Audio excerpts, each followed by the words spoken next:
Hey everyone, I think the Chicago Bears just reversed a huge problem. Okay, are you ready for it? All indications are that the Bears' offensive line is going to be pretty good. In fact, we're talking top 10 good.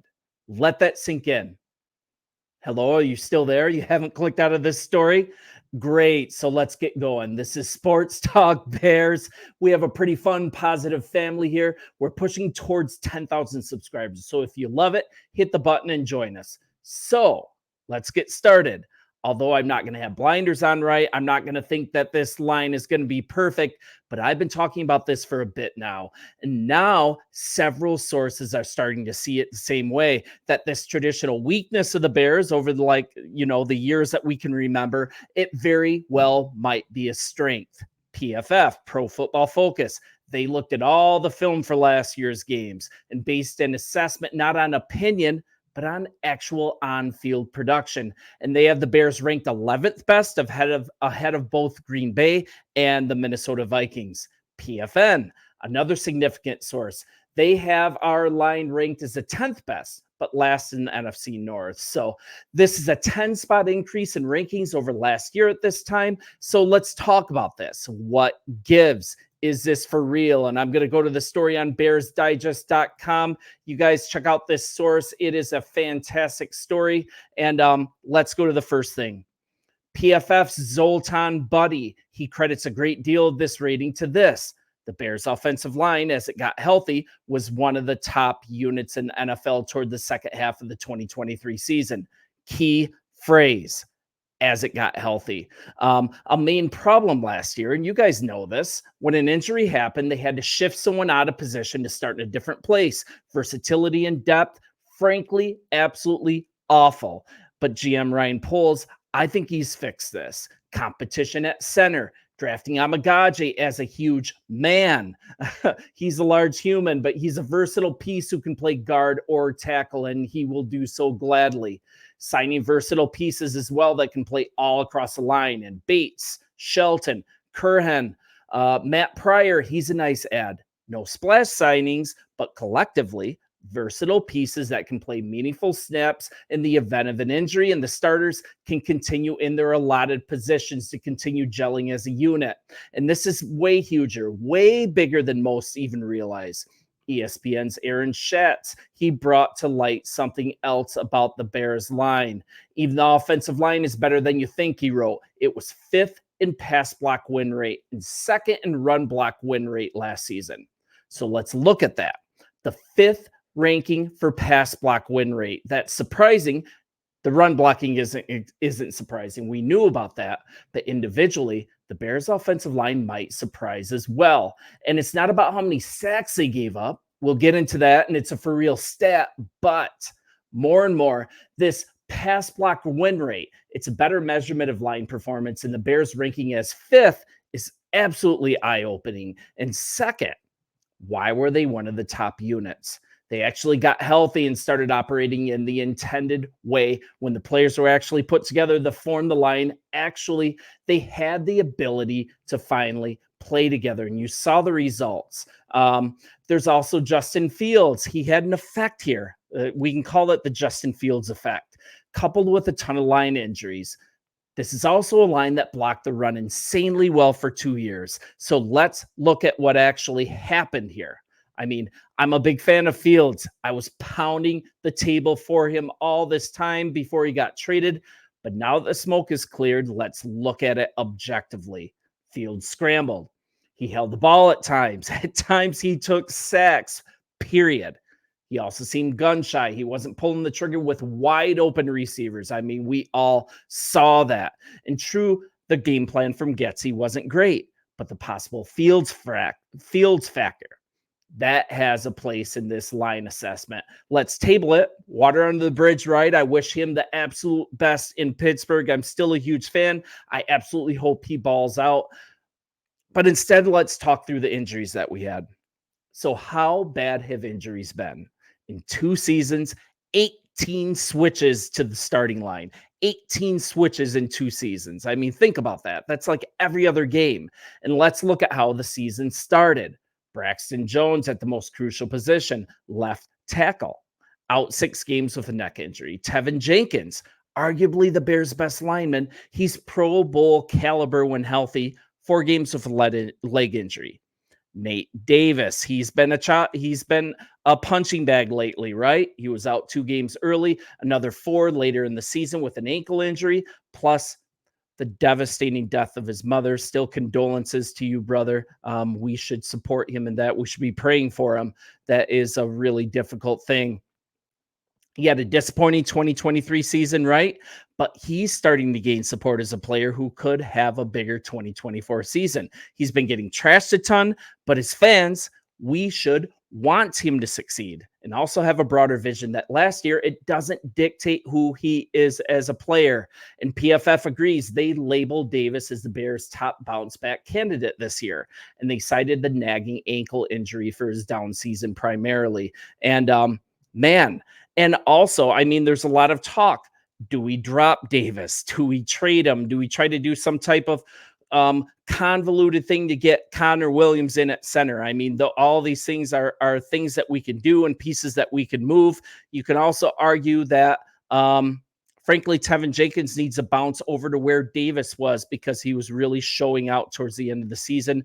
Combined with Darnell Wright, they were forming like a really good tandem. But regardless, whether we make any of those moves, we want Davis to succeed because he was a heck of a good lineman when he was in Tennessee. He was one of the best in the league. That's why we brought him over into Chicago. And if we can chalk up last year as just some unfortunate circumstances, man, how good is our line if Nate Davis rewards our patience with actually being healthy? So let's keep going. We had a since jettisoned Patrick at center, right? Tons of injuries, but Patrick, he was gassed. So let's move past that.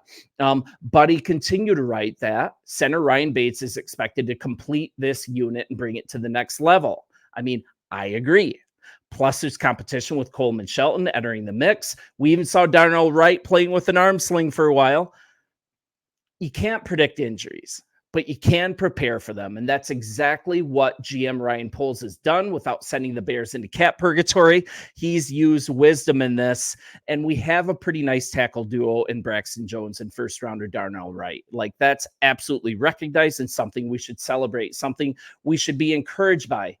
Tevin Jenkins, he's a Pro Bowl level guard and he's looking for a new contract, some motivation, right? PFF has him as a 70 plus overall grade over the last 2 seasons. Say what you will about injuries, but that's performing at an elite level. And guard Tevin Jenkins was 19th among all guards and centers with a 94% pass block win rate. That's amazing. While Pro Football Focus calls Jenkins the most underrated Bears player. I mean, that's on a team where DJ Moore was snubbed for the Pro Bowl. TJ Edwards, one of the best tackling linebackers in the whole game, he was snubbed for the Pro Bowl. I mean, calling Jenkins the most underrated Bears player, that's saying a lot. And that's showing that the media is starting to come around on our offensive line. You move past that when he was a guard and a center. When he was only a guard, which that's where the Bears are keeping him, he grades out as 14th in the league. Let's look at Braxton Jones, an absolute steal in the 5th round, right? He's an ascending player. It's easy to think back to his rookie year, and that still kind of dogs him. He was terrible against the pass, but his run blocking, that's always been solid. Guess what? In his second season, the light, I think it's come on in that department because ESPN Analytics, they had Jones with are you ready? A 93% pass block win rate. That's 5th best of all tackles in the NFL. Let's also talk about elite company, and I'm sure I'll hear about this in the comments, but I don't care. This is slightly better than Detroit Sewell and Taylor Decker. It's a smaller sample size as Braxton missed time last year. I mean, he had 119 fewer pass blocking situations than Sewell because he missed the 6 games in 2023 due to injuries. But man, that kind of company, Braxton Jones is a gift. So let's look at this line when it's healthy. Wright and Jones at tackle, pretty nice, right? Davis and Jenkins at guard, also really nice. Bates or Shelton at center. Lots of versatile pieces to interchange and protect against injury. Plus, A guy like undrafted free agent Theo Benedict, a massive person, plus a big talent that the team is developing as we speak. He's probably the best lineman ever to come out of Canada. I know that's weird to hear, but that actually has some merit. He's a really good prospect. We have him in camp. In short, the main reason this O-line has had trouble for 2 seasons, it's been injuries. It hasn't been skill. I mean, we've replaced the center position. We've done some shuffling. We've done some additions.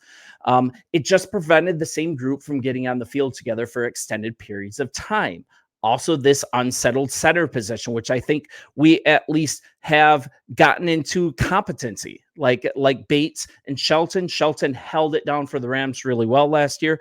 Bates has been a guy that our GM has been trying to get for a couple of years. He's going to be a good person to solidify this center position, but he can also shift over to guard.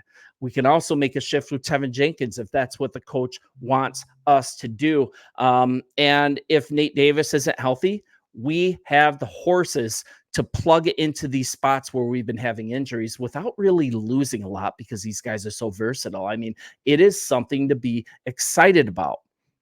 Solve the center position once again with Ryan Bates and Coleman Shelton. Better health. We changed the starting offensive line once again 18 times in 2 years. Sooner or later, as you get better as a team, you have to count on some luck, right? And we've had really awful injury luck on the offensive line. You got to believe that the odds are on the side of the Bears finally with their line to stay healthy. I mean, so many things have been falling into place.